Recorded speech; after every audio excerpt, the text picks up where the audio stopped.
Hello guys, magluto tayo ng kakaiba ngayon. Ayan, special. Kasi coding ng asawa ko, kailangan masarap ang ulam. Minsan-minsan lang kasi siya mananghalian dito sa bahay kasi siya ay pagka bumibiyahe ay madaling araw pa umaalis tapos ang uwi niya gabi na. Kaya ngayon, kumpleto kami. Ayan, magluluto ako ng masarap na ulam. Atin pong lagyan na ng asin itong bangus. Tapos, yung balat po nito, pagulungin lang natin sa cornstarch para pag prinito ay hindi siya mananalsik.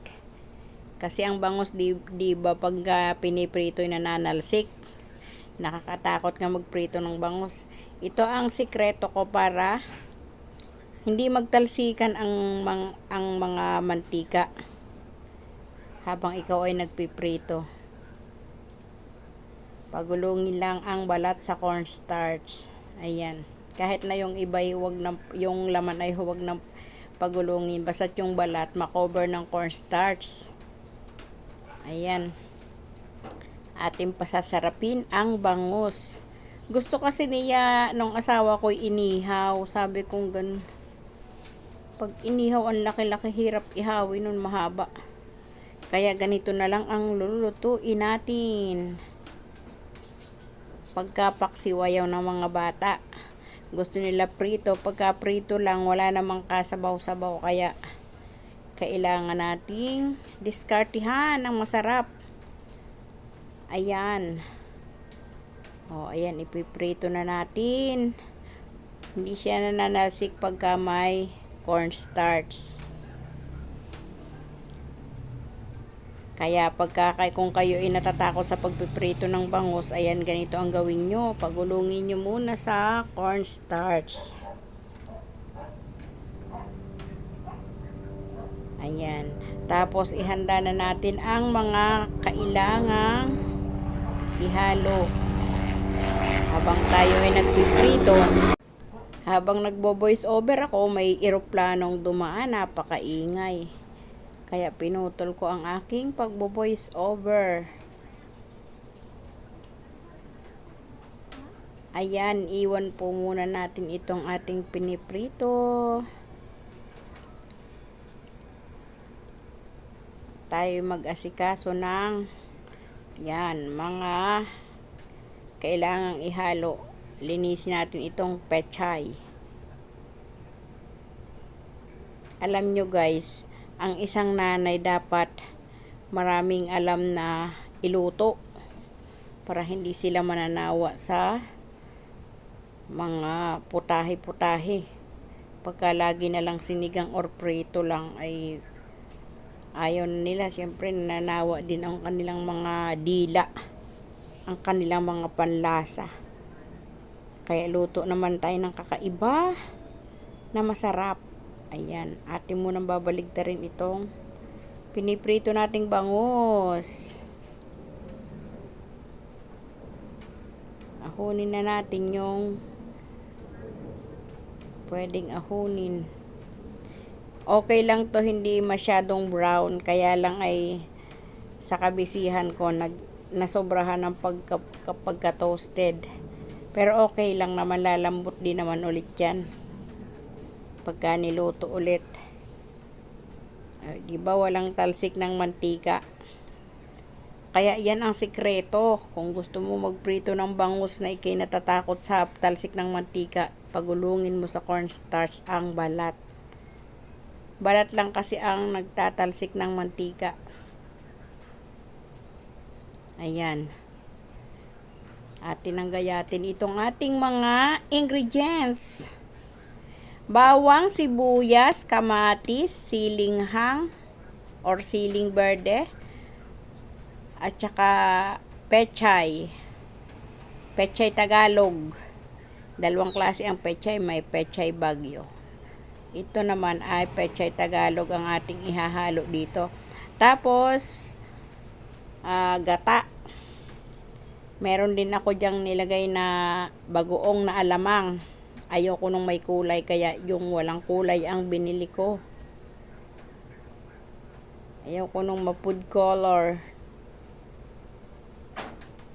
Ayan ang ating mga ingredients. Gayatin na natin itong kamatis. Para ready na after maprito ang bangus. Ayan, ngayon lang ako makakapagluto ng ganito. Bale, nag-isip lang ako kung anong magandang iluto sa bangus para maging masarap. Pag prito lang maraming natatapon kasi syempre matigas yung laman, dumidikit doon sa tinik. O edi kailangang malambot para walang masayang. Ayan, atin ang ahonin ang natitirang isda. Masyadong naging brown, pasensya na kayo. Nadidiliman ng anino. Ayan ang aking mga lulutuin. Meron na diyang gata. Tayo maggisa na. Simulan na natin ang seremonya. Maggisa na tayo ng bawang.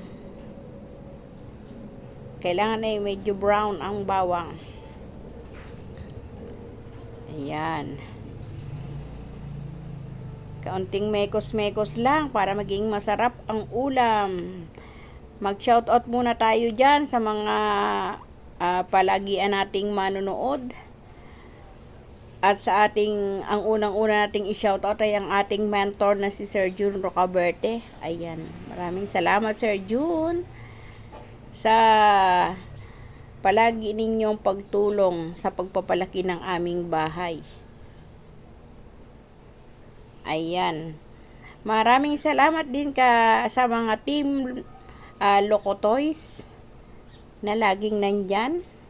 Kay Sir GPC Backyard, kay Ma'am Gabs Mix Vlog, kay Ma'am Lilet Life and Travel, kay Sir Sergeant Hunter, kay Ma'am Seros HK, kay Ma'am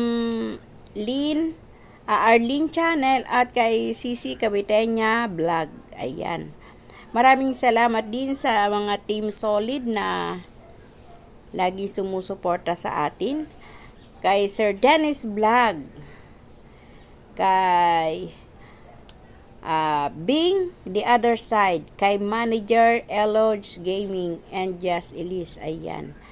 Maraming salamat din kay Ma'am Lane SG Life, kay Ma'am Ina Mix Vlog, at kay Sir OJB PH na asawa ni Manager. Maraming salamat sa lagi ninyong pag-support at sa panonood ng aking mga video. Maraming salamat din kay Sir Robert Sapungan.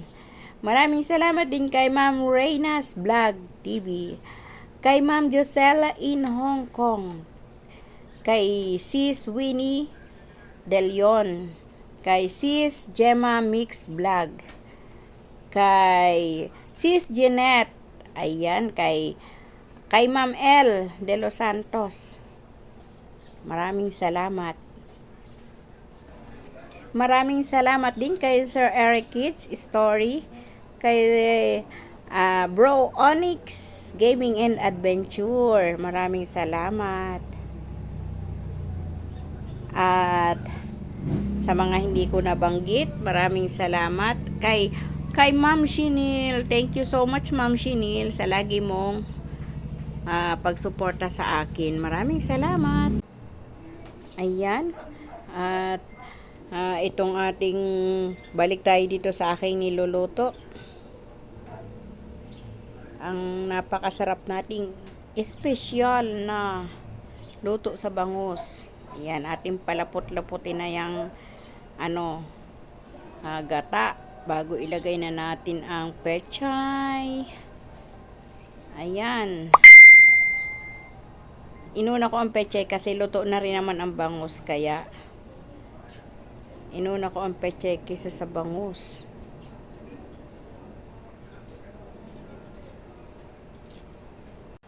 Siyempre, hindi natin pwedeng kalimutan ang ating kaibigan na si Sir Chicken Explorer, si Sir Rick. Thank you so much for always supporting me and playing my videos. Ayan. Maraming salamat nga pala sa mga nagpe-play lagi ng aking mga playlist. Maraming salamat sa inyong mga tulong. Alam nyo na kung sino kayo. Maraming salamat sa inyong tulong. Ma'am Shin, maraming salamat din. Nagpe-play din siya ng aking LS. Ayan, thank you sa mga laging nakasupport sa akin. Alam na alam ninyo kung sino kayo. At maraming salamat din kay Sir Nes Noy Remix. Ayan. Maraming salamat sa mga tulong nyo. Sobra kong na-appreciate ang mga ginagawa ninyo para sa akin. Ayan, ang sarap-sarap na po ng aking niluluto. Ayan, atin munang sabuy-sabuyan ng gata ang ating isda para sumarap lalo. Ganyan ang sikreto ng paggagata. Kailangan ay may kaunting touch para lumapot ang gata. Yan, ganyan. Ganon.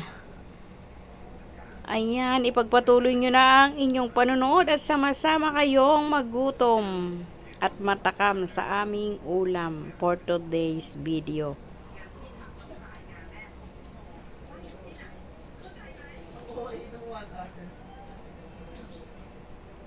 Yan ang aking espesyal na luto sa bangus. Thank you so much.